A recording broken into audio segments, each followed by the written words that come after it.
la recherche, que ce soit au niveau.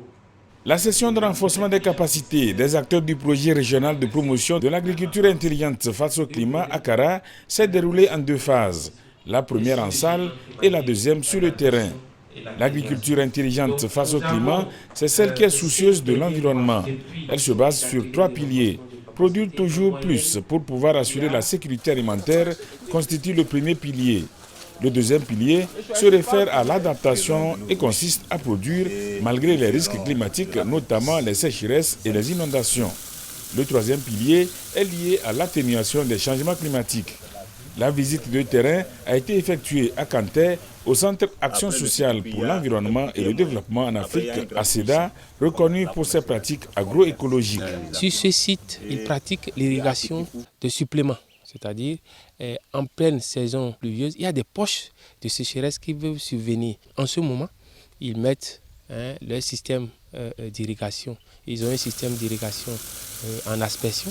Dans la même pratique de l'irrigation, ils ont abordé un deuxième niveau d'intelligence qu'on appelle l'intelligence de l'énergie. Ils utilisent un pompage solaire. Et ce pompage solaire n'émet pas de gaz à effet de serre. Une troisième forme d'intelligence qui est très bien utilisée sur cette ferme, c'est l'intelligence des nutriments et du sol. Vous voyez. Ils ont l'élevage, les déjections de ces animaux sont utilisées pour pouvoir fertiliser les cultures. Et ces fertilisants sont très riches en éléments nutritifs dont les plantes ont besoin.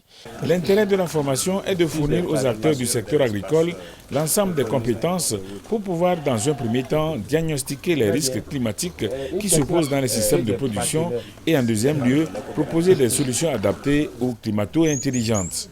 Ce que nous avons appris en termes de sécheresse, c'est qu'il y a plusieurs pratiques que nous pouvons faire par rapport au système d'irrigation goutte à goutte.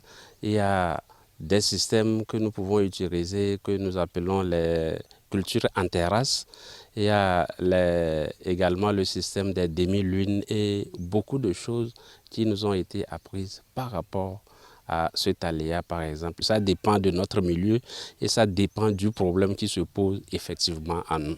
L'atelier nous a permis une ouverture d'esprit pour que nous puissions savoir qu'il y a des pratiques qu'on abandonnait.